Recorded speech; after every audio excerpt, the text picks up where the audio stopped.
today we are going to see like how are we going to create the epic, how are we going to create the features, and how are we going to create the story. Guys, this is only a workflow.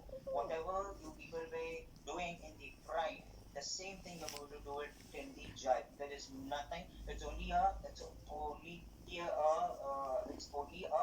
which got changed. Previously, Simba. you used to use as a prime tool, Simba. and now instead of a prime, you're going to use Simba. it as a jive. Yes, even I Simba. know it. There are कितना some खाना people खाओगे? who have Simba. not onboarded to the prime. Now they are getting directly onboarded to the jive. There are some people who have already onboarded. See, I'm just giving you a mixture of the work areas I want to see now. Right? There are some people who knows the prime but not the Mutu. entire structure about it. So for that reason, we wanted each and everyone who is there on the call to understand the giant tool over Mutu. there. We got a train on this particular tool. We are giving a training for you. Correct? Now today we are going to see how the epic, how